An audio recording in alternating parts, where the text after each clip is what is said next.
With an absolute banger of a civil war coming out from two of Korea's remaining teams in the world stage, it was a heartwarming surprise to all that see that DRX managed to come out on top. This video hopes to break down the journey that was the drafts in this game and shed some light on the strategical battle that went on between these two teams. As always, if you enjoy content like this, feel free to drop a sub to support the channel. Let's hop in the draft. One thing that is a constant throughout this series is Gen G's consistency in banning out Heimerdinger from DRX every single game. This has been something that DRX have become very known for, and it forces a dynamic where Gen G can't really take advantage of being able to play through their bottom lane. Banning it out so early does mean that they've opted to get rid of it every game in this series, but it seems to be something that they're also okay with. Picks aren't too crazy for either side here in the first game, trading prio picks, with the exception of DRX's first attempt at spicing up the bottom lane dynamics here with MF and Soraka. This is a combination that ends up working on paper for the matchup into Varus and Tahm Kench, but when it came to their actual overall flexibility in game, DRX noticed that their comp was lacking enough cohesion to succeed in fights. This is because of how slippery Gen G's champions are, meaning that they can maneuver around DRX's relatively linear team fighting style, and also take advantage of also being able to dive onto barrel. This was a quick fix in game 2 because DRX picked blue side here, and since Gen G are generally locked down by the required bans on red side here, this means that DRX can swing for Caitlyn as their new opener in V1. This changes the dynamic of the draft pretty significantly, as DRX began to formulate some very backwards draft to help supplement the Caitlyn pick. This is where we also get to see the signature Pyoshik Kindred pick. Gen G opt to attempt a match here, led by their Varus Karma bottom lane duo, and I actually think they matched well in this game in terms of adapting this draft.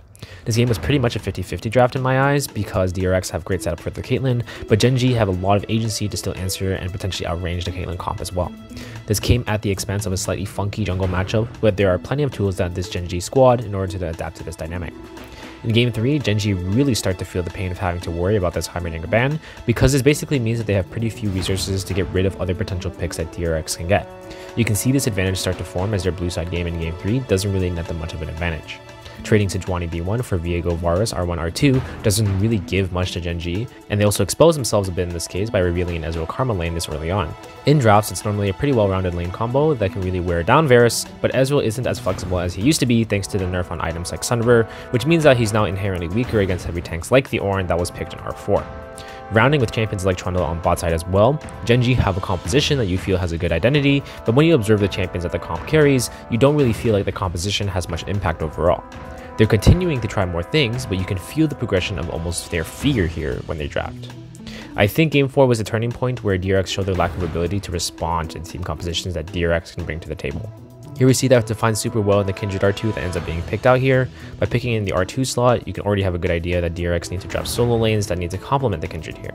They can either pick backwards picks that can outrange this DRX composition, or they can pick disruption picks that can circumvent the Kindred. I saw this firsthand when they missed their opportunity to take DRX's own Gragas away, or pick things like Azir to generate another source of threat. Nothing like the last 4 champions that Gen G has that generally play exactly into how DRX wants to play this game anyways. Round that out with a Braum pick on our far to counter this, and we pretty much have the most unbalanced draft yet.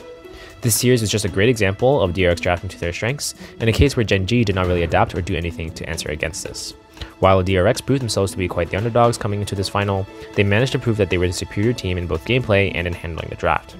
As always guys, hope this video was insightful to you guys, and I'll catch you in the next one. Stay fresh.